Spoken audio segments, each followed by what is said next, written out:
Por isso que o equilíbrio, a maturidade é fundamental na fé cristã. E por isso que eu falei da questão das 3 prateleiras. Que quanto mais a igreja tiver maturidade para entender o que é uma coisa, o que é outra, fica muito mais fácil a gente trabalhar com essa questão, para não simplesmente falar assim, não pode, que é pecado e Deus condena. Aí a pessoa vai pesquisar e entende, não encontra embasamento nisso, aí ela se revolta, aí que ela vai querer fazer mesmo. Então, seja claro, que é isso. Seja claro, a nossa igreja é isso por conta disso, né? Nós temos esse costume, nossa tradição é um bom costume por conta disso.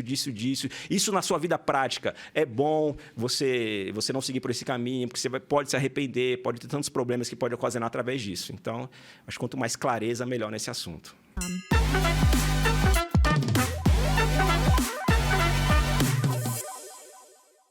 Fala galera, estamos aqui para mais um episódio do nosso Glorificast e nesse episódio nós falaremos sobre bebidas e tatuagem. Eu sou o Vinícius. Eu sou o Pedro. Eu sou a Maísa.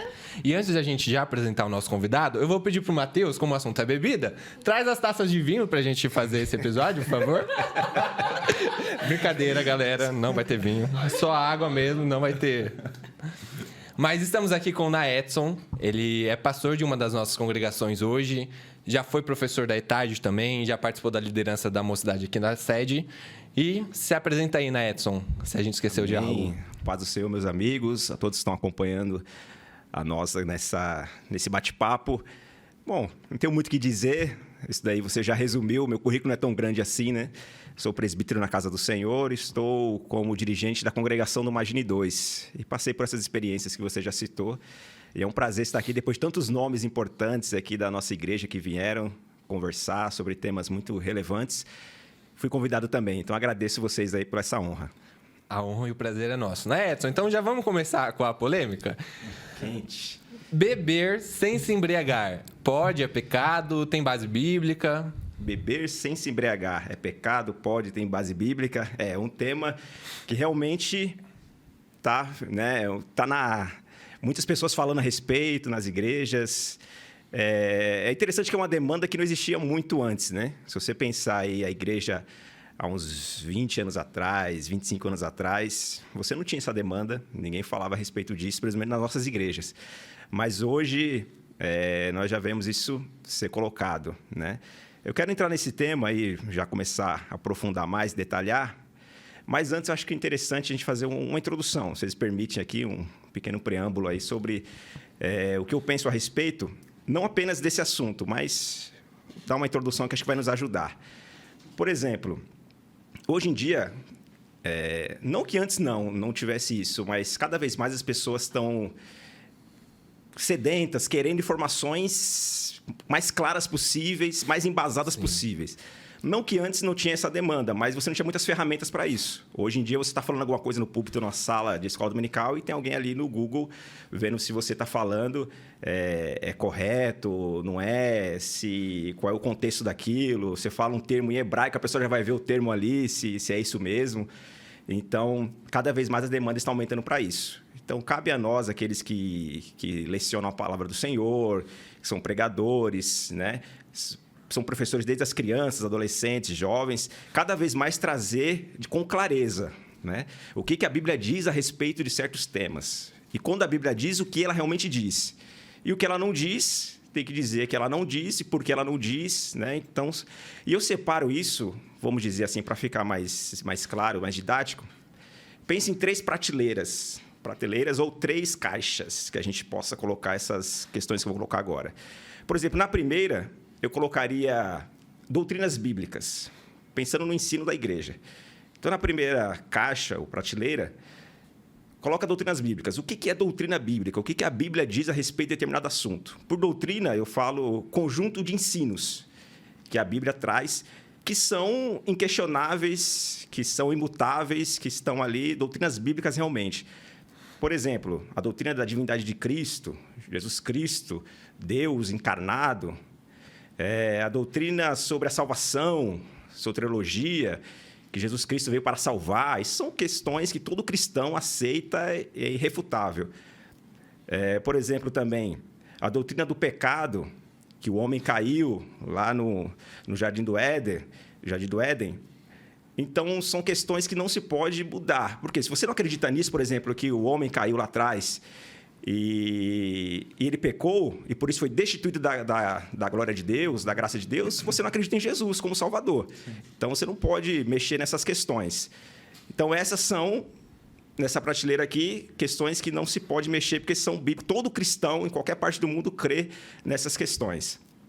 Por exemplo, sobre a volta de Jesus. É uma doutrina bíblica também. Jesus vai voltar. Todo cristão acredita nisso. Pronto. Agora, vamos pensar na segunda prateleira, a segunda caixinha aí. Aquelas doutrinas que a Bíblia trata, mas que são passíveis de interpretação. Por exemplo, sobre a volta de Jesus. Todo cristão acredita que Jesus vai voltar. Uhum. Agora, como ele vai voltar, aí você tem uma margem que você pode aí trabalhar. Nós acreditamos que ele vai voltar, né, antes da tribulação. Nós somos pré-tribulacionistas. Mas nós acreditamos, nós reconhecemos que existe teólogos, servos de Deus, tão crentes como nós, que acreditam que ele vai voltar no final da grande tribulação. Outros que ele vão voltar no meio da grande tribulação, né? Então, por mais que todos acreditem que ele vai voltar, você tem uma margem aí de compreensão aonde ele pode e que momento ele pode vir. Eu acredito que existem vários textos que comprovam a nossa visão da nossa igreja. Se nós estivermos certos, como eu creio que sim, é bom para todo mundo, né? Bom, acho que todo mundo fica feliz. Se os pós estiverem certos, vamos sofrer, né? Se o mídia ainda está ali, né? No meio do caminho. Então, são questões assim, essas são passíveis de interpretação. Por exemplo, nós acreditamos na evidência dos dons espirituais. Você vai ter igrejas tradicionais, né, tão respeitadas quanto a nossa, que acredita que os dons ficaram mais no passado. Nós temos a linha mais arminiana, a respeito, né, da salvação. Então, você vai ter irmãos, teólogos, pastores, igrejas, que acreditam na linha mais calvinista. Então, aí você tem uma margem de trabalho. Tem doutrina bíblica que fala sobre isso, tem textos, mas você pode ali... Eu acredito também na nossa linha, que é a correta, mas eu não ignoro o irmão que pense diferente. Essas são as duas, mais ou menos assim, as prateleiras, né? As caixas. Aí a terceira, que eu colocaria como usos e costumes e tradição, né? Que toda igreja tem. Toda igreja tem. Igreja, né? Exatamente. A doutrina clássica da igreja, mas doutrina que eu digo, né, não a bíblica, que está na primeira. Uhum. A doutrina no sentido do conjunto de valores daquela denominação, que vem pela história, pelo longo do tempo, né, e tudo mais. Então, por exemplo, aí entre usos e costumes, coisas que hoje são e amanhã podem ser de uma forma mais moderada, ou podem não ser. Aí eu cito o exemplo, não sei se vocês não chegaram a acompanhar esse tempo. Eu peguei o finalzinho desse tempo, né? Mas é final dos anos 90, começo dos anos 2000. Mas já teve tempo de televisão ser pecado. E eu peguei esse tempo. E aonde que os obreiros não podiam ter, obviamente, e a gente, criança, né? Final, domingo, ia na casa dos amigos, né? Depois da escola dominical, deixa na casa do meu amigo, aí vamos. Aí eu estando lá na casa de um amigo, que é filho de obreiro, era filho de obreiro, né? Creio que é ainda, né? Não tenho mais contato.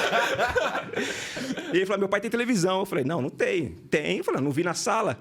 Aí vem aqui, entrou no quarto, abriu lá, o guarda-roupa estava lá dentro, na parte de cima do guarda-roupa, a televisão, né? Então, já teve tempo disso. Já teve tempo que jogar bola, por exemplo, era pecado. Na rua, eu conheço o caso de jovens que foram disciplinados, né, por estar brincando na rua, com outros jovens da igreja de bola, e foram disciplinados. Então, veja que essas questões vão mudando, né, com o tempo.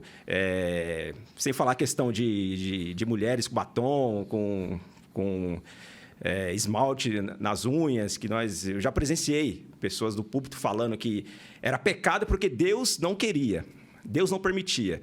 A televisão é a mesma coisa, pecado porque Deus não permitia. A praia já foi também, pecado porque Deus não permitia. Então, quando a gente põe isso dessa forma, a gente acaba bagunçando tudo e complicando, né? Uhum. Porque o que Deus não permite, o que Ele diz que é errado, está na primeira, que é doutrinas bíblicas. Essa daqui é usos e costumes, que tem usos e costumes muito bons. E eu não posso ignorar que isso foi importante para a igreja também, no decorrer da história da igreja, né? Se estamos aqui até hoje, isso também tem uma influência. Então, não posso olhar para trás e falar que estava tudo errado. Mas entender que aquilo era um uso e costume, não uma doutrina bíblica. Porque se o uso e costume muda, dá a impressão o quê? Que Deus mudou? Então, isso que é a questão. Acho que isso tem que ficar cada dia mais claro. Por quê? Para que as pessoas tenham entendimento do que é doutrina bíblica, que são irrefutáveis, inabaláveis, não muda nunca, e o que são, por exemplo, tradições da igreja e costume da igreja. E tendo esse panorama geral, a gente consegue compreender melhor. Por quê? Eu já vi situações de pessoas desanimarem da fé por conta dessas questões. Imagine você que foi disciplinado, ou foi chamado a atenção, ou foi constrangido por causa dessas questões dos costumes, e depois você vê tudo mudando. Aquele líder que te pediu a sua disciplina para jogar bola, o filho dele está jogando bola hoje e leva o filho dele para jogar bola. Tá na Alemanha, né? Está assinando um contrato milionário. Entendeu? E assim, aquela pessoa que falava da praia está postando foto na praia. Aquela pessoa que falava da unha, você vê hoje pintando. Você fala, foi Deus que mudou? Ou era só um costume? Então, quando fica claro isso, você explica, o costume existe por causa disso, disso e disso, pronto. Mas não é doutrina. Doutrina é isso aqui. Então, o que Deus fala que é doutrina, fale que é doutrina. E a gente vê pessoas se aproveitando disso. Eu tenho um escritor que eu gosto muito, que é o Theodore Dalrymple. Ele é britânico, psiquiatra, fala muito de comportamento humano. E ele é ateu. E ele fala que um dos gatilhos dele se tornar ateu foi quando ele era criança na escola. O diretor da escola virou para as crianças, né, como sempre fazia, vocês não podem abrir os olhos na oração porque Deus castiga. Então, era para manter a ordem, né? Para manter a ordem das crianças. E naquele contexto, a Inglaterra era, né, protestante, então você tinha isso. E ele falou que um dia, na curiosidade, ele abriu um dos olhos assim, e ele viu que não só o professor estava com o olho aberto, como estava conversando com o diretor, né? Aí, quando ele viu aquilo, ele, como criança ainda, tomou choque e ele percebeu que ele não foi punido por Deus por ter aberto os olhos. E aí ele começou, a partir daí, a ter um gatilho dele de desacreditar de autoridades eclesiásticas, de pessoas que falam em nome de Deus. Então, por isso, cuidado.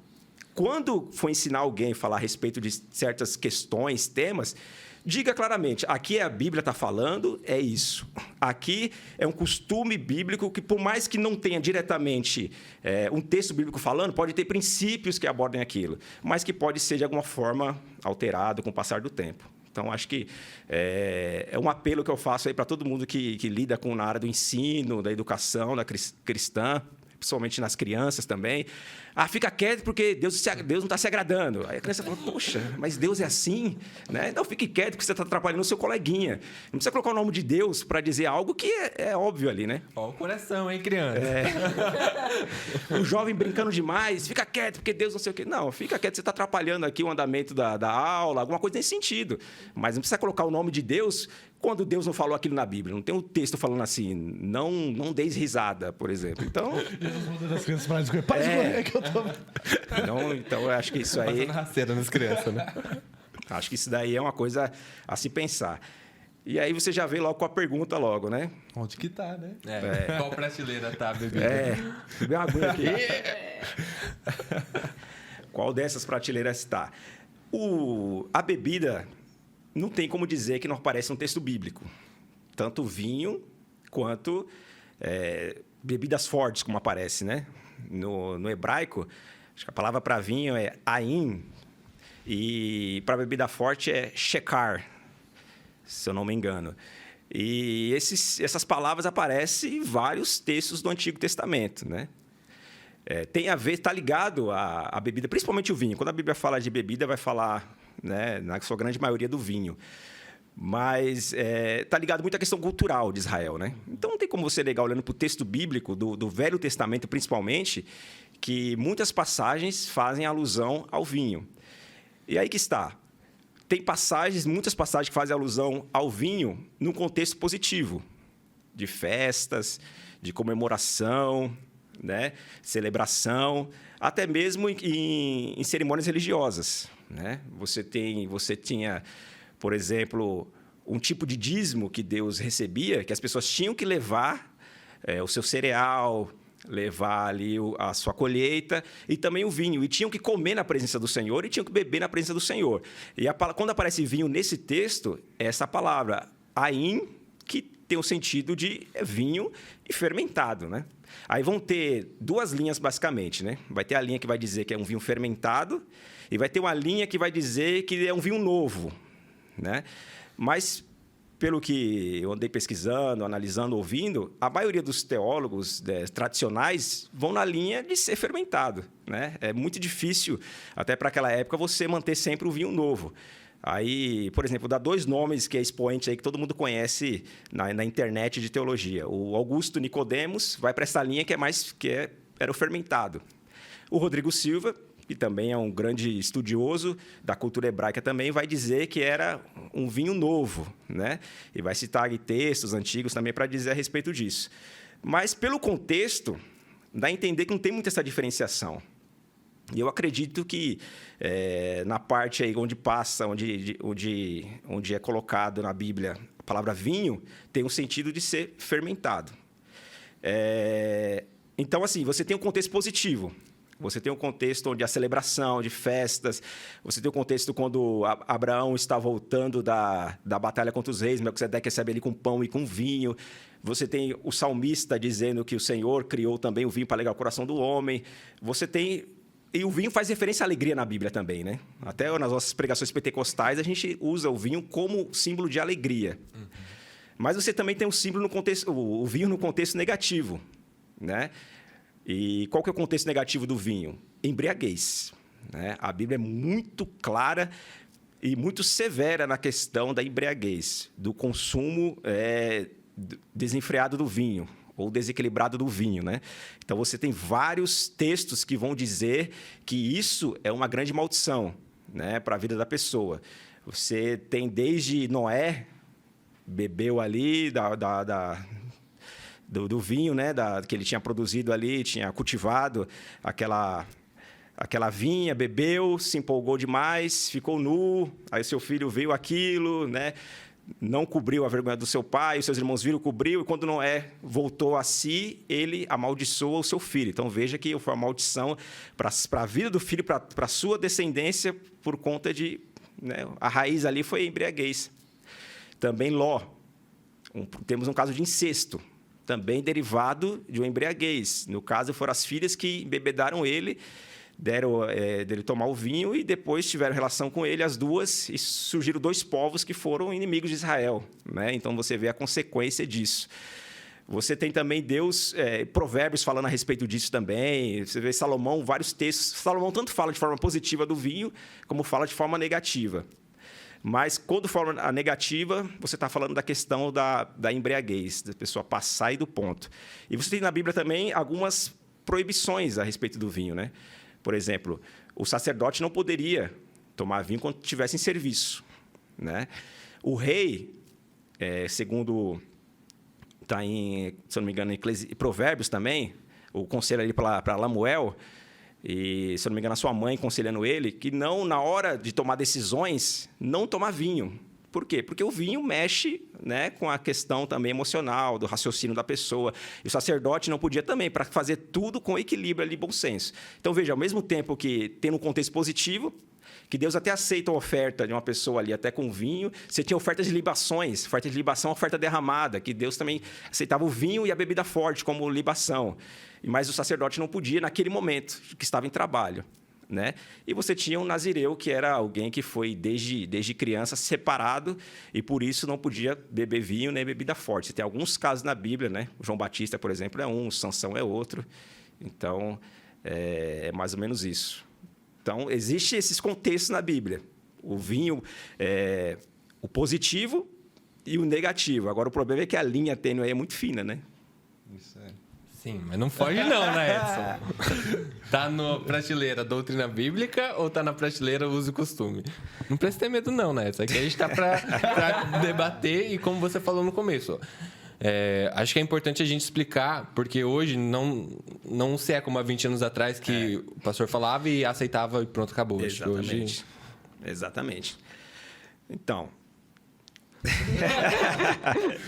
Não, eu não posso dizer categoricamente que é pecado vamos dizer, você ingerir. Uhum. Mas eu posso dizer categoricamente que é pecado a embriaguez. Agora, o risco é muito grande. É gigante, é enorme, né? Se formos parar para pensar, Paulo fala em Gálatas que os beberrões não herdarão o reino dos céus. né? E você tem vários textos que vão dizer isso, né? O próprio Salomão também fala, não olhe para o vinho quando ele estiver muito vermelho, porque quando você beber, você vai ficar fora de si, você vai parecer que você está andando no mar, vai parecer que você está dormindo no alto do mastro do barco, você vai apanhar, não vai saber de quem te bateu, vai acordar com dor. Então, assim, é muito complicado. O que é o vinho quando está muito vermelho? É quando você está com muita vontade, sabe? Você está olhando assim, fica até mais vermelhinho, né? Tanta vontade de tomar. Então, eu acho que, assim, dizer que é pecado, eu não consigo dizer pela Bíblia o consumo. Mas eu digo que a embriaguez é pecado. E eu digo assim, que eu não aconselho ninguém a beber. Então eu vou experimentar aqui alguma coisinha. Já que, né, o Nécio está dizendo aí que não tem um texto claro que vai dizer que do consumo em si, moderado ali, aquela coisa... É difícil alguém que vai beber desse ponto. Não vou dizer que não tenha, mas eu vou dizer que é muito difícil, muito complicado, principalmente pensando na cultura brasileira, né? Aqui é uma cultura judaica, né? A cultura judaica, tanto no Velho Testamento quanto no Novo Testamento, também você vê a questão do vinho, né? Aparecendo. Oinon, se eu não me engano, é a palavra. Mas eles têm uma cultura. E mesmo naquela cultura, você vê que tem muitos casos de repreensão contra a embriaguez, porque existia, acontecia, né? E Deus abomina essa questão. Então, eu acho uma linha muito tênue para a pessoa falar, não custa nada, eu vou tomar aqui uma tacinha, porque você não se conhece, né? Ainda mais quem nunca tomou, quem não experimentou. E é interessante que essa demanda, pelo que eu vejo assim, né? Ela não parte daquelas pessoas que vieram do mundo, bebiam no mundo e sentem abstinência hoje. Eu não conheço tanto jovem quanto a pessoa mais adulta que bebia nos bares, balada, e agora fala, poxa, eu amo a igreja, eu amo Cristo, tá tudo muito bom, mas eu sinto falta da minha bebidinha, que é uma maravilha. Geralmente, essa pessoa quer distância, porque ela sabe o perigo daquilo. Ela sabe como aquilo domina a sua vida, a sua consciência, né? E mesmo aqueles que não bebiam de forma exagerada, mas bebiam. Você não vê essa demanda, né? Pode ser que exista, mas não é uma coisa que você vê. O que você percebe mais são pessoas da igreja que querem, muitas vezes, experimentar ou querem chancelar aquilo que já fazem, né? E não querem sair da igreja, entendeu? Eu não quero ter problema aqui, mas eu também... Tem como vocês aí validar aquilo que eu faço, aquilo que eu quero fazer? Então, é mais esse sentido. Então, eu acho assim, que nós temos muito mais coisas importantes ali, coisas realmente que nós devemos nos preocupar, nós devemos dedicar, do que...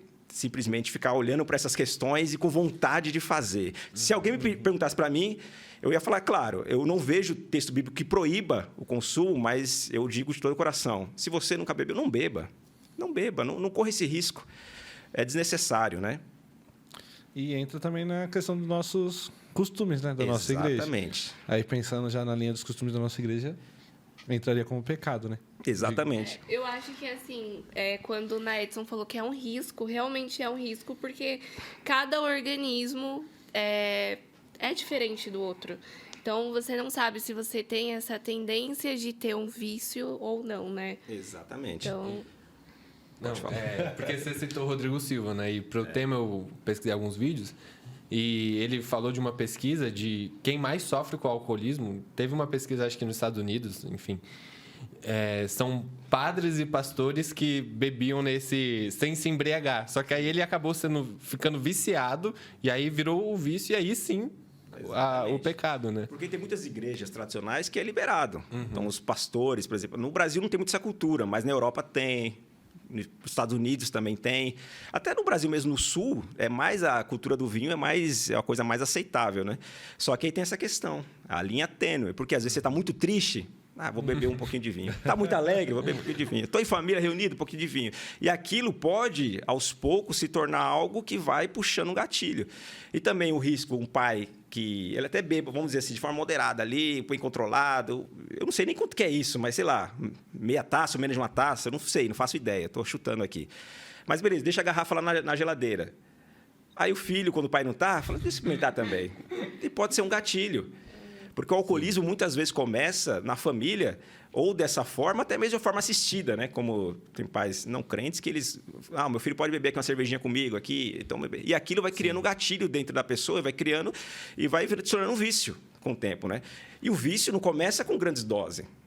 tudo que você pode ser viciante, até drogas mesmo ilícitas, começa com um pouco. Então, eu acho que é muito arriscado, é muito perigoso, e na nossa cultura principalmente, né? Nós vemos muitas notícias de pessoas que perdem a vida porque alguém estava alcoolizado, atropelou, ou lares destruídos por conta da bebida. Então, realmente, eu acho muito complicado. Amém. É melhor ficar na coquinha, né? É interessante que tem gente que fala, né? Mas tem gente viciada em coca, né? Não é a mesma coisa, não sei o quê. Todo vício é ruim, claro. E a pessoa que bebe muita coca vai fazer mal para quem? Para si mesmo, né? Vamos dizer assim, a sua diabetes, outras coisas. Agora, eu nunca ouvi falar de alguém que encheu a cara de coca, pegou o carro e atropelou alguém. Eu nunca ouvi. Ou que chegou em casa e bateu na mulher, nos filhos, né? Por conta de Coca-Cola. Muito açúcar, né? Só se for uma pessoa que tem sensibilidade ao açúcar. Mas são coisas diferentes. Então, assim, eu acho que às vezes a gente fica muito nisso, né? Essas polêmicas, o pode, não pode. E Paulo ensina coisas que não tem lei contra, né? Em Gálatas ele fala, olha, contra essas coisas não há lei. Então faça aí. O que é fazer o bem, ser manso, ter as características do fruto do Espírito. Contra isso não há lei. Então pode fazer à vontade. Agora, contra essas aqui, por mais que eu não possa dizer categoricamente, mas como o Pedro colocou, a nossa igreja ela não tem uma tradição de bebida alcoólica. Por que isso? Porque a grande maioria dos crentes da nossa igreja vieram do mundo. São pessoas que vieram de uma vida transformada. E eles não querem saber disso. Né? Então, acho que por isso que, historicamente, as nossas igrejas nunca teve essa abertura para o consumo de bebida alcoólica. Porque quem veio para nós, principalmente nossos pais, nossos avós, hoje em dia, a maioria cresceram na igreja, mas muitos pais e avós, né? A Igreja Assembleia de Deus veio disso, de pessoas convertidas do catolicismo, de outras religiões, ou do mundão mesmo, de uma vida totalmente pervertida em muitos aspectos.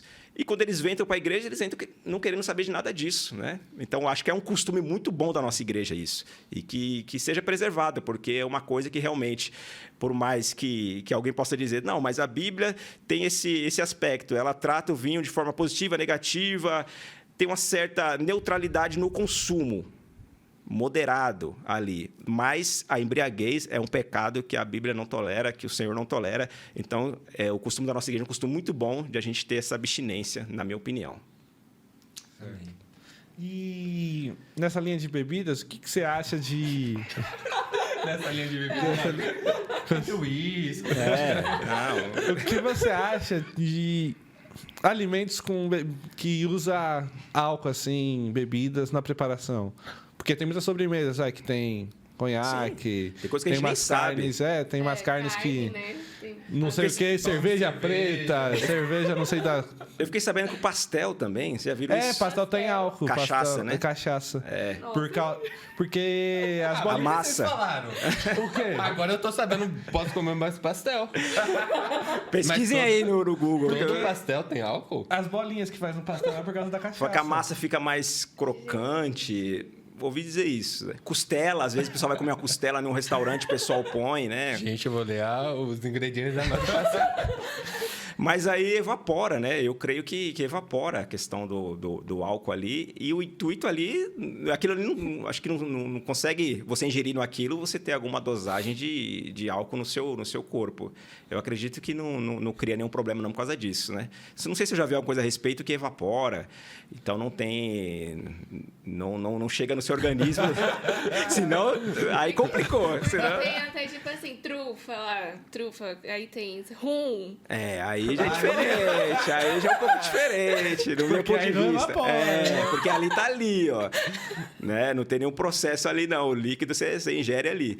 E interessante. Olha os irmãos aí. A Maísa jogando chocolate. A trufinha, aí você fala uma trufinha desse tamanho, eu compro um saquinho de trufa, né? Um pacotinho de trufa. Mas, assim, até para efeito do bafômetro, eu não sei exatamente, mas é uma quantidade muito pequena. É miligrama de teor alcoólico ali que você já pode ter problema com a lei, se você estiver dirigindo. Então, quer dizer que uma quantidade pequena pode alterar, de certa forma, né, alguma coisa no seu organismo. Senão, não teria uma lei que tivesse essa severidade tão grande, né? Então, por isso que é muito complicado. Não, mas é só meia taça, é só sei lá, alguma coisa. Mas se você tomar uma meia taça e sair dirigindo e for pego, você já vai ter problema. Então, quer dizer que aquilo já alterou. Então, veja como é uma linha muito tênue, né? Por mais que eu quero ser o mais franco possível aqui e não dizer, né, o que a Bíblia não diz, no sentido assim, não, consumir é pecado, pronto. Mas, ao mesmo tempo, praticamente estou dizendo isso, dizendo a embriaguez é pecado e é uma linha muito tênue e você não sabe. Se você ainda nunca ingeriu nenhuma bebida alcoólica, é melhor você ficar como está, né? Ou se você tem um costume aí de vez em quando fazer, repense, tome cuidado, né? Preste bem atenção, porque por conta de de um desejo, de uma vontade, você pode incorrer num pecado aí que é muito complicado, muito grave, que é o da embriaguez, né? Que o que a Bíblia deixa claro aqui do pecado, a questão da bebida é embriaguez. E embriagado não é só aquela pessoa que está caindo no chão, né?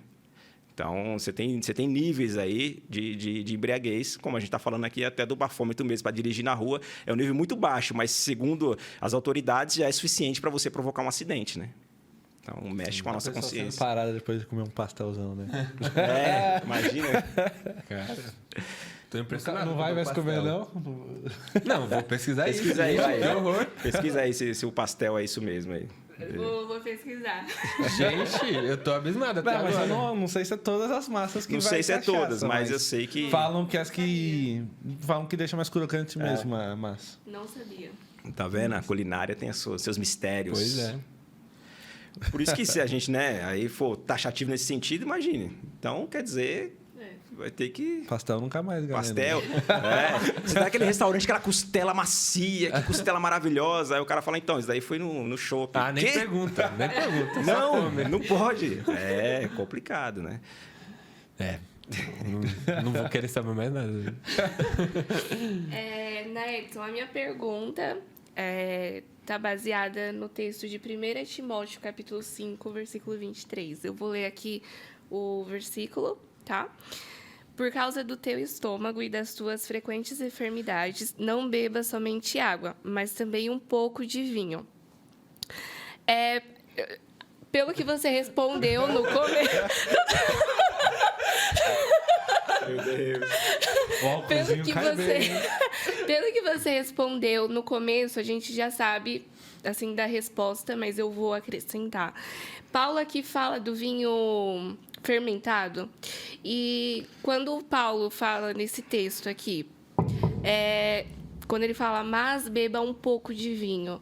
Então, você acredita que o vinho era liberado, mas na questão de doses, tipo, beber pouco. É isso? Eu acho que fica nessa linha por causa da cultura judaica. Porque estava uma cultura, e Paulo, judeu, a Bíblia, o Novo Testamento, por mais que está escrito em grego, né? O ambiente ali meio grego, mas a cultura dos personagens principais é judaica. E está sempre arraigado uma coisa na outra. Veja, 1 Coríntios, acho que é o finalzinho do 10, ali, um pouco antes do texto que a gente lê da Santa Ceia, né? O texto que a gente lê da Santa Ceia é 11... a partir do 23. Eu sei que é 11, né? Aí. Não, mas é 11 e 23.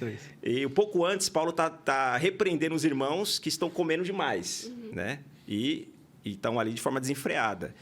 Porque esse texto da Santa Ceia, ele tá colocando ordem na casa, né? Os coríntios ali estavam meio bagunçados. Por quê? Era uma cultura que estava meio misturada, meio pessoas que vieram do paganismo, outras pessoas judaicas, aquela confusão toda. E eles não entendiam realmente o que era a Santa Ceia. Eles achavam que era como se fosse um piquenique, né? Aí Paulo falou, mas vocês se ajuntam e começam a comer aqui, outro comer lá, um come demais, outro traz bastante comida, outros não têm o que comer, não dividem, e uns bebem demais e ficam embriagados, né? O texto é claro o que ele fala, né? Deixa eu até pegar, trouxe uma colinha aqui. 1 Coríntios 11, 21. Porque quando comem, cada um toma antecipadamente a sua própria ceia. E enquanto uns ficam com fome, outros ficam embriagados, segundo ele fala. Então, por estarem ingerindo o vinho, e com vinho com teor alcoólico, fermentado, pelo que dá para entender aqui no contexto, né? Então, eu não sei exatamente essa de Paulo para Timóteo, mas pela palavra que é usada, é uma palavra que denota também o vinho com teor alcoólico, né? O Rodrigo Silva vai dizer que existia técnicas naquela época de você fazer o vinho de não fermentar, né? Porque a colheita do vinho da uva era uma vez por ano. Então, e naturalmente deixar a uva ali, o vinho, o suco da uva, em um barril, ele vai fermentar. É um processo natural dele. Aí ele vai dizer que tem técnicas para isso e tal. Agora, não sei se era tão acessível assim para todo mundo, se fazia parte da cultura de todo mundo ter essas técnicas. Eu acredito que não, na prática, né? Então, eu acredito que era um vinho fermentado, sim, né? Mas aí a questão que o Paulo está falando para ele é uma questão medicinal, né? De saúde, até porque a água nos tempos bíblicos, pensa que não era água tratada, né? Direto ali do poço, direto ali da natureza mesmo. Então, talvez Timóteo tivesse algum problema de estômago e até para que tivesse alguma questão medicinal ali, misturar um pouco de vinho, suco de uva alcoólico, talvez o álcool ali tendo alguma função nesse sentido, junto com água por conta do estômago dele, né? Então, no meu ponto de vista, é fermentado, né? Vai ter linha que vai dizer que não, mas é a mesma palavra para uma coisa ou outra, mas os contextos, geralmente, onde essa palavra aparece, tem a ver com vinho fermentado. Né? Próxima passagem, é fermentado ou não?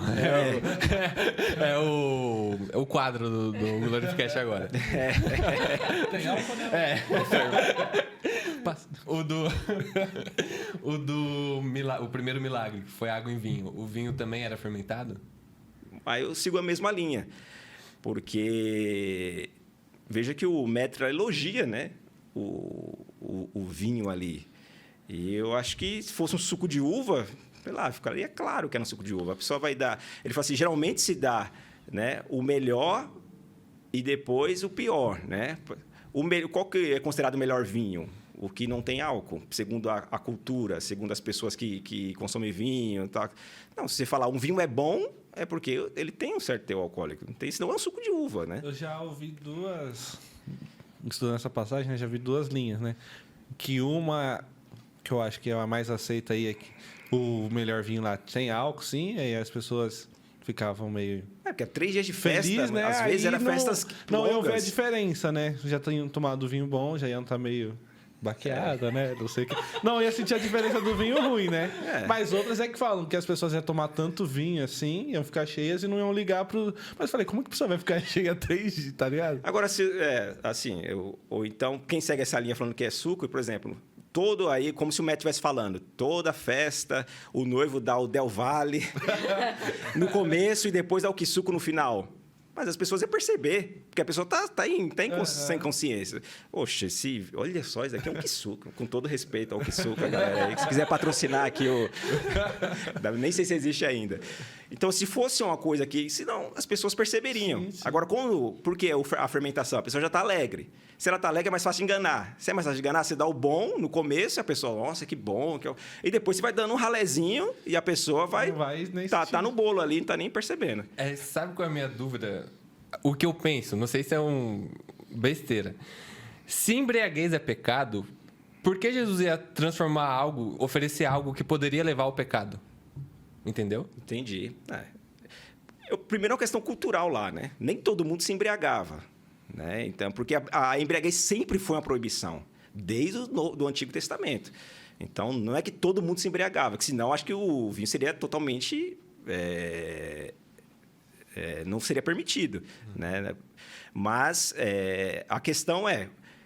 Eu acho que ali a maioria não ia por esse caminho. Por mais que ficasse um pouco alegre... Mas não ia por esse caminho. Só que é uma linha muito tênue. Eu não consigo definir para você. Na Bíblia tem muitos casos de coisas que Deus permite. A pessoa peca ou não, se ela quiser. Fez. A própria permitir e fazer. Se pensar na própria comida. Comer é muito bom. Mas comer demais é o quê? Glutonaria. É pecado.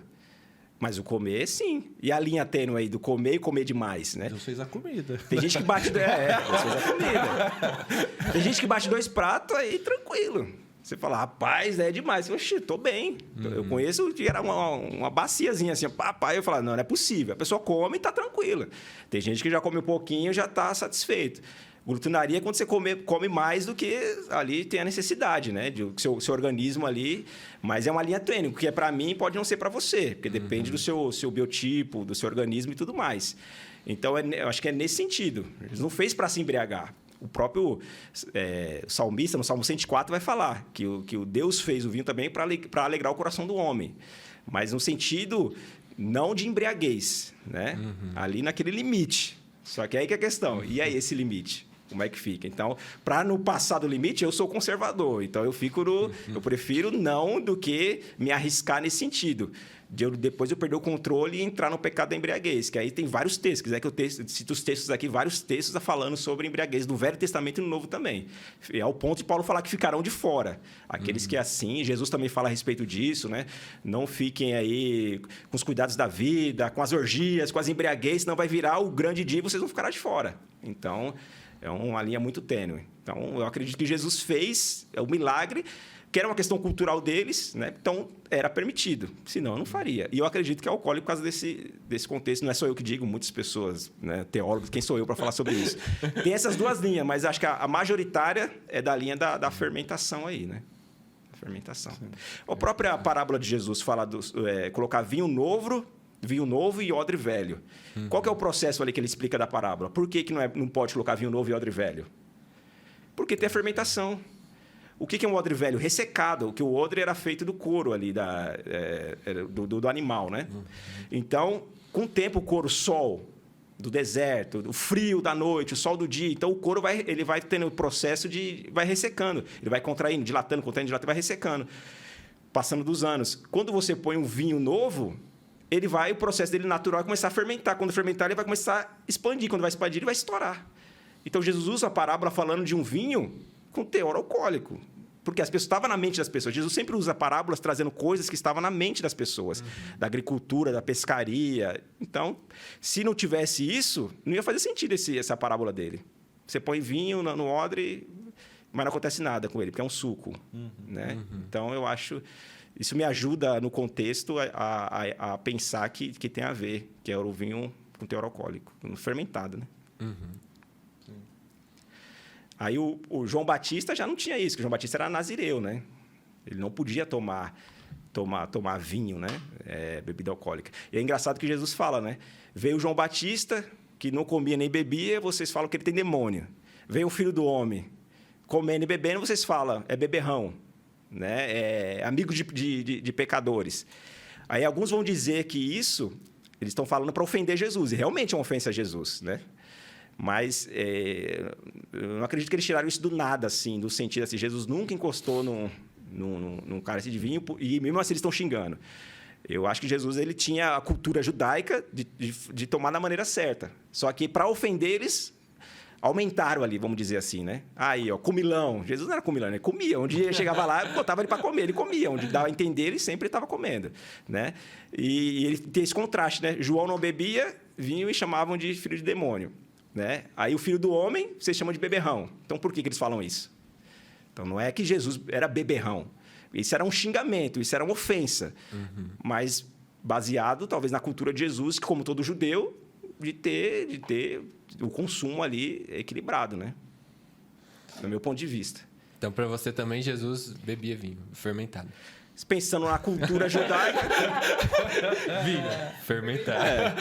Uma coisa leva a outra, né? Pensando na cultura judaica, sim. Sim, né?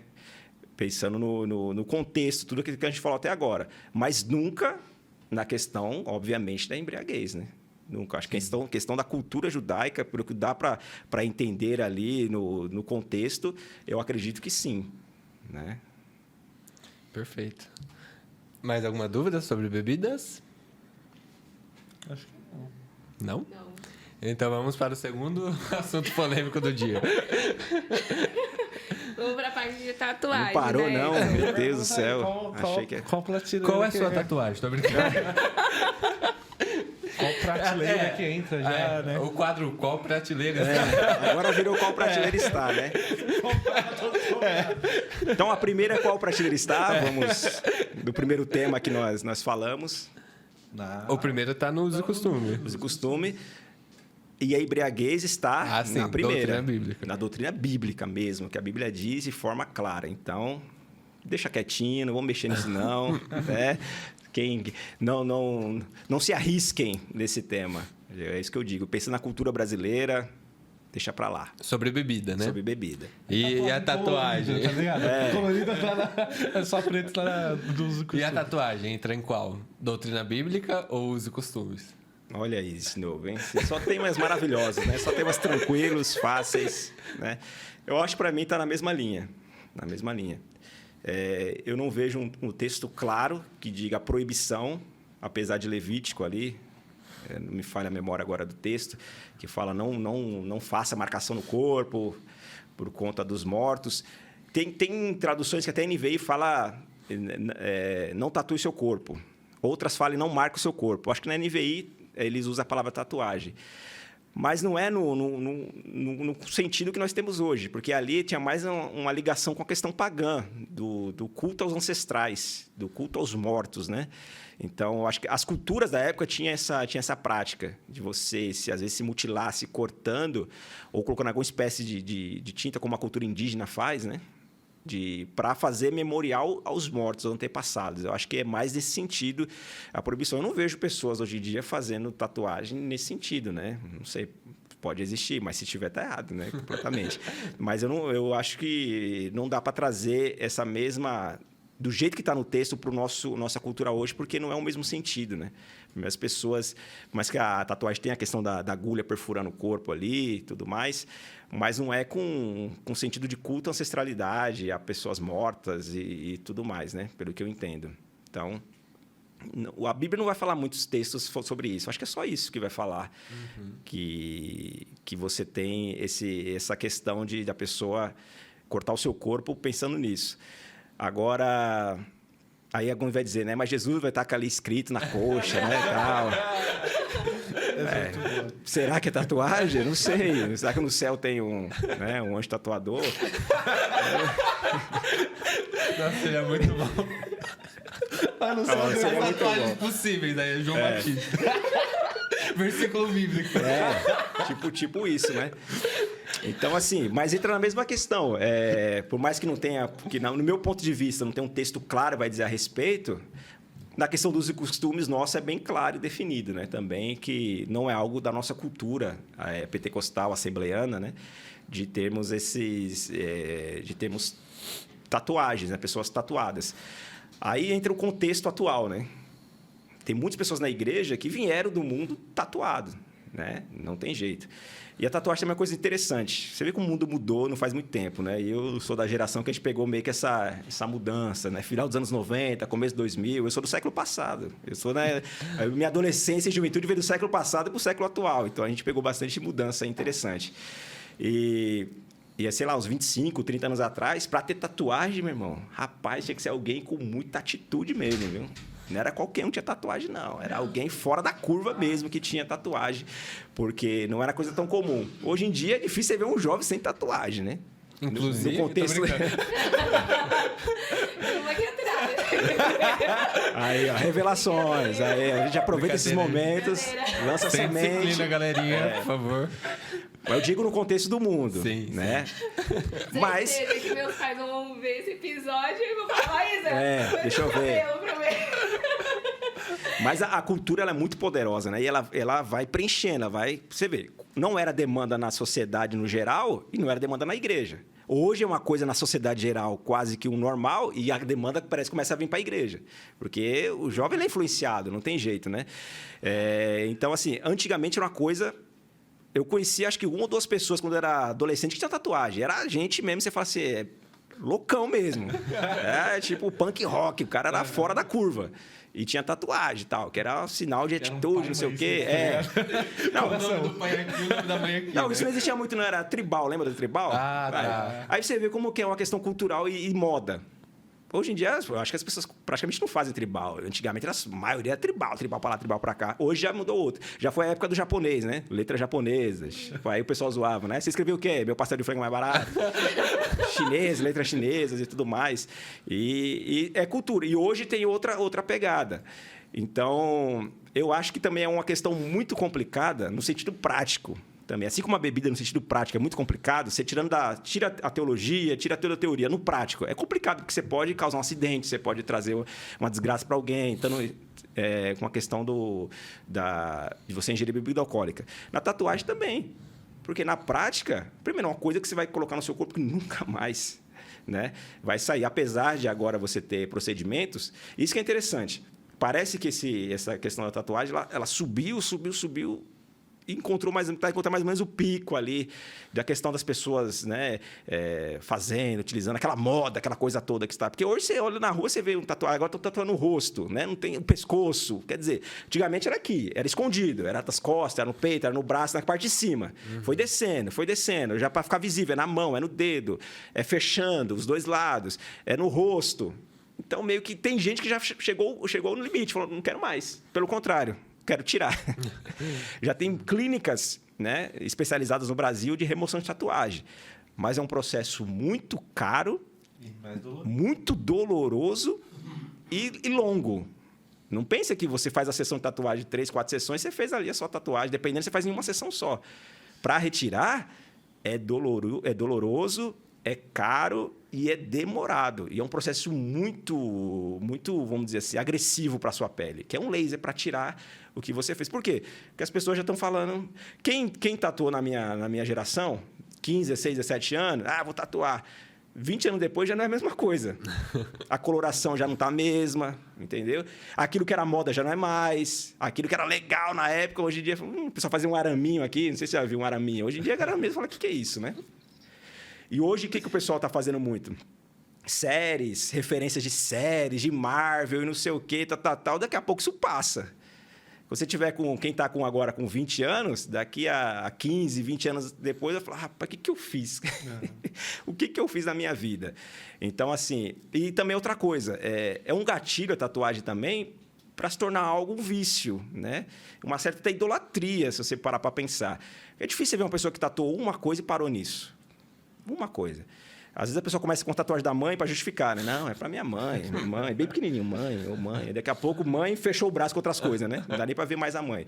Então, geralmente, ela cria um gatilho de você ir fazendo outras coisas, e tatuando, e isso pode trazer um problema, né? E eu conheço jovens que começaram muito cedo e depois chegar numa certa idade e virar para os pais e falar assim, por que vocês deixaram fazer isso? É interessante, né? Quando quer fazer... não pode ninguém falar nada. E depois que faz e começa... dependendo do ambiente que você tiver, é um problema ainda na sociedade, no geral, né? E dentro das igrejas também, né? Dependendo de onde você está, e o momento que você está, ou a cultura que você está ali, pode ser um empecilho, pode ser um problema, e a pessoa fica com vergonha. Tatuou a mão, tatuou lugares onde está muito visível, e hoje tem receio, tem problema, e vai para o caminho inverso, que é de remoção da tatuagem, né? Então, eu acho muito complicado. Eu acho que, na minha opinião, deveria ser proibido o menor de idade fazer, porque você é uma pessoa na sua adolescência, você é outra pessoa na sua juventude, na sua fase adulta, que eu costumo dizer, né? Você fazer um exercício filosófico, assim, mental. Imagine você conversando com você de 15 anos. Eu, com 37, conversando com o Naetio de 15 anos. Você fala assim, rapaz, é outro ser humano. Não pensava da forma que pensa, imaginava coisas que hoje eu sei que não é assim. Então, assim, é outro ser humano, é outra pessoa. Aí como que eu vou fazer uma coisa definitiva no meu corpo, que pro resto da vida eu vou carregar aquilo, a não ser que eu vou para um procedimento que eu nem sei se vai dar certo 100%. Então, acho que também é muito complicado e desnecessário. E entra com a questão da bebida. Quem veio do mundo com essa prática não quer saber hoje em dia. Quem está na igreja quer experimentar e não quer sair da igreja, quer se justificar, e fala, não, por que não? Tem texto que fala isso, tem aquilo, e vai caçando para conseguir fazer aquilo que deseja o seu coração. Então, acho também muito complicado, uma linha muito tênue também para você atravessar aí. Então, na minha opinião, está na prateleira ali de uso e costume, mas um bom uso e costume, um bom. E nessa questão de pessoas vindo do mundo, o que você acha assim, de uma pessoa que começou a tatuagem, né? Na primeira sessão lá, começou, não terminou. E no meio foi pra igreja e se converteu. De boa ela terminar a tatuagem? Converteu no tempo errado, né? Não terminou as sessões, poxa. Não, mas isso acontece. Isso acontece. Tá vendo? Demandas que não tinham antes, né? Demandas que os pastores antigamente nem passavam pela cabeça, porque não existia essa demanda. E hoje em dia, uma demanda realmente existe. Se fosse uma questão... E às vezes ela está num local visível, né? Ela não está no local escondido. A pessoa fala, não, vou deixar aqui e tudo certo. Ela está no local visível que tem que olhar para ela e falar assim, essa pessoa é doida, ou está sem dinheiro, ou aconteceu alguma coisa, né? Então, a questão, cada caso é um caso. Cada caso é um caso. Mas lá vai eu, né? No meu ponto de vista, né? Hoje, porque eu não tinha essa mentalidade há anos atrás. Porque a gente vai também entendendo as coisas conforme vai acontecendo. Hoje, se eu tivesse essa demanda, se fosse uma coisa muito exposta ali, que realmente está causando constrangimento para a pessoa, que às vezes causa um constrangimento, aquela situação está ali, está no braço, está no... Falar, começou, irmão, finaliza. Mas não é uma prática. Então beleza, já vou terminar, já vou fazer outra aqui. Falar, mano, aí você já está passando, mas é... Não sei, mas aí, né, o equilíbrio, o bom senso, né? Paulo fala muito a respeito do bom senso, do equilíbrio, da maturidade que a gente tem que ter, né? É que as polêmicas pegam logo os casos mais... Isso que acontece. Pode acontecer. Vamos pintar, né? Porque às vezes é só pintar, sei lá, às vezes é completar. O desenho é muito grande também. Aí parece que a pessoa não tem um juízo perfeito, né? Fala assim, vai ficar desse jeito. E se a pessoa fala, pra mim tá tudo bem, tô de boa, então tá de boa. Agora, se a pessoa falar, isso está me causando realmente um problema, um constrangimento, aí é um caso. Mas isso não é regra, né? Não é por causa disso, se for uma doutrina agora, porque um fez, o outro fica só na... então eu vou fazer também. Então, acho que a motivação, o coração, né? Aquilo não pode ser um ídolo para você. Uma maneira que faça você querer sair da igreja, querer revoltado contra o mundo, revoltado contra os pais, porque não pode fazer. Então, peraí, você está tomando um lugar no seu coração que não deveria, né? Primeiro, precisa de uma maturidade muito grande, né? Então, coisas que adolescentes, né? O pessoal no início da juventude, é muito complicado. E ouvir a opinião dos pais. Os pais têm autoridade eclesiástica, bíblica sobre os filhos nesse sentido. Então, não adianta ficar revoltadinho com o pai, não. Respeitar a igreja que você está, o ambiente que você está. Que Paulo vai falar a respeito disso, né? Da liberdade cristã, mas, ao mesmo tempo, também de você cuidado com os escândalos, né? Cuidado com os escândalos. Então, vale a pena tudo isso? Então, Paulo fala, às vezes é melhor se abster de certas coisas, no caso que ele fala até de comida e de bebida, aí entra até na questão da bebida. Quer ver? Usando aqui minha colinha novamente, tem um dos textos aqui que mostra Paulo falando a respeito disso. Romanos 14, 20. Não destruas a obra de Deus por causa da comida. Todas as coisas, na verdade, são puras. Mas não é bom quando alguém come algo que cause escândalo. É bom não comer carne, nem beber vinho, nem fazer outra coisa que leve o irmão a tropeçar. Veja, vai levar a tropeçar?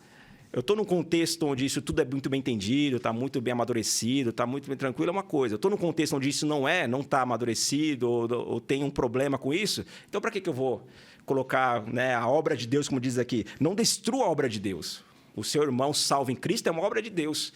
Então, por conta do meu querer, da minha vontade, pronto, acabou, do meu senso de rebeto sem causa, colocar a perder. Então, por isso que o equilíbrio, a maturidade é fundamental na fé cristã. E por isso que eu falei da questão das 3 prateleiras. Que quanto mais a igreja tiver maturidade para entender o que é uma coisa, o que é outra, fica muito mais fácil a gente trabalhar com essa questão, para não simplesmente falar assim, não pode, que é pecado, Deus condena. Aí a pessoa vai pesquisar e entende, não encontra embasamento nisso, aí ela se revolta, aí que ela vai querer fazer mesmo. Então, seja claro, que é isso.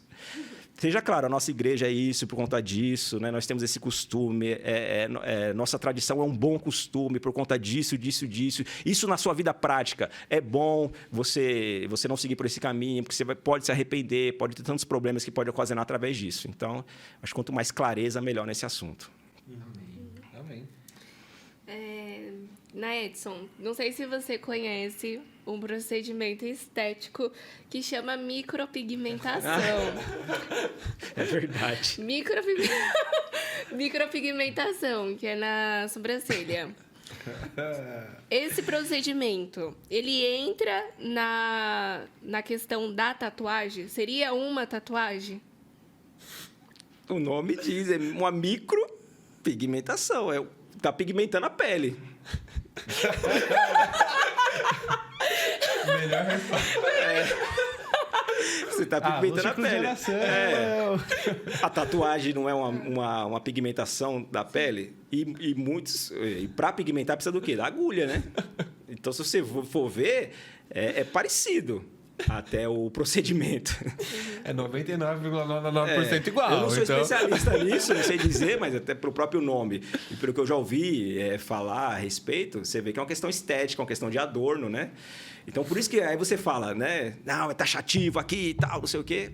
Até para isso também, eu acho também muito complicado as pessoas entrarem por esse caminho, que pode se arrepender. Tem que ver cada vídeo na internet Mas, de pessoas assim... que fazem e fica uma coisa tão estranha, vai fazer o quê? Mas assim, né, Edson? Tipo, uma pessoa que existe, que não tem sobrancelha. Sim. Não tem sobrancelha e aquilo afeta a autoestima dela. Sim. E aí ela faz esse procedimento pra ficar, tipo uma sobrancelha. Sim. Aí tá... E aí você acha que isso também seria... Não, tá na linha do que eu falei. Você viu que eu falei que a Bíblia não diz que é pecado diretamente.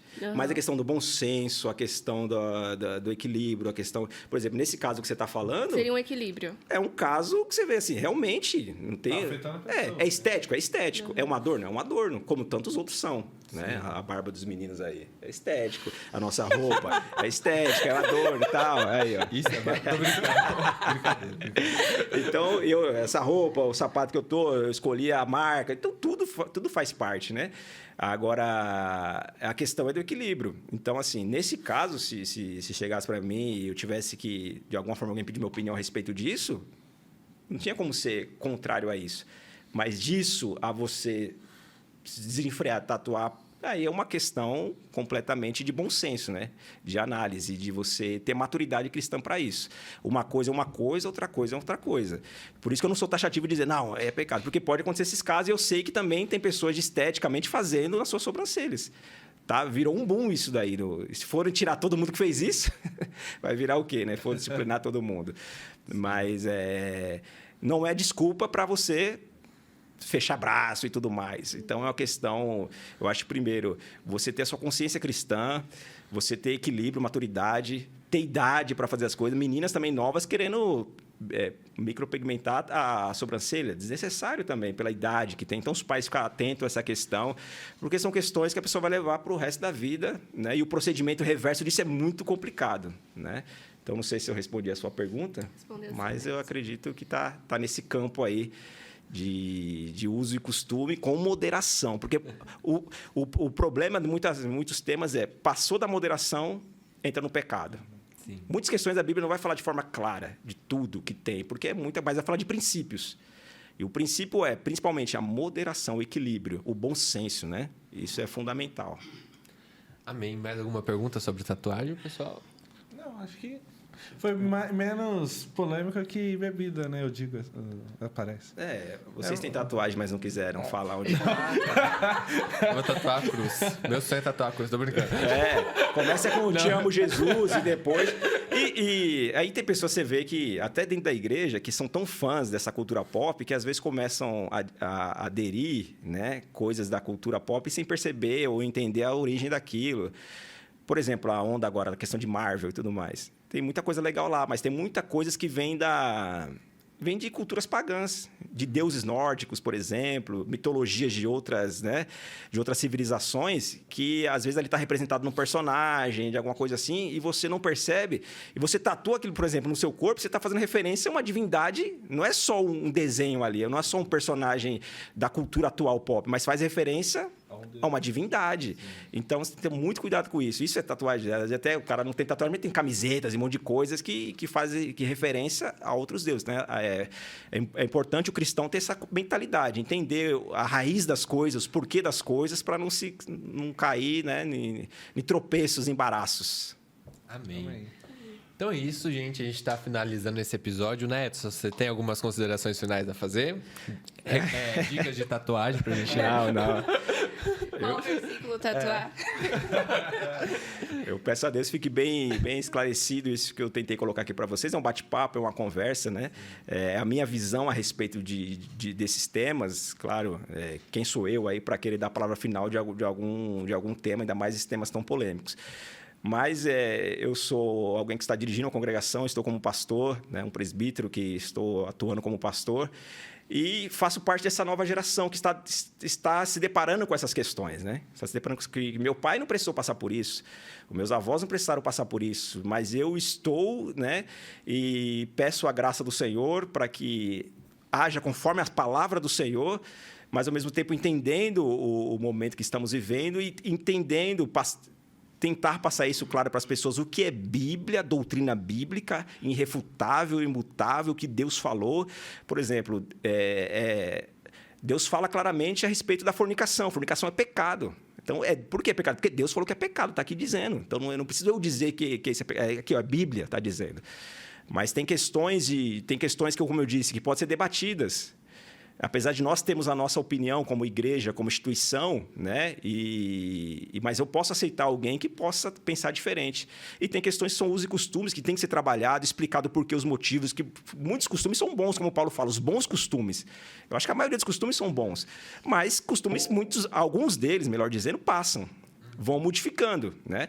E eu não posso dizer que isso aqui, o costume, é doutrina bíblica. Porque se isso mudar, quer dizer que a doutrina está mudando. Então, tem que ser muito claro e dizer para as pessoas isso, de forma clara, principalmente adolescentes, jovens, novos convertidos, para que fiquem enraizados na palavra mesmo e cresçam na graça e no conhecimento com maturidade cristã. E foi um prazer estar aqui com vocês. Amém. O prazer foi todo nosso, né, Edson? Muito obrigado por essa conversa. Deus abençoe. Amém. Gente, é isso. Estamos finalizando esse episódio. Espero que vocês tenham gostado. Peço que vocês sigam a gente no YouTube, no canal IAD Mauá, também no nosso Spotify, Glorificast, e no nosso Instagram, @Glorificast. Glorificast. Fiquem com Deus, gente, e até a próxima. Valeu, galera.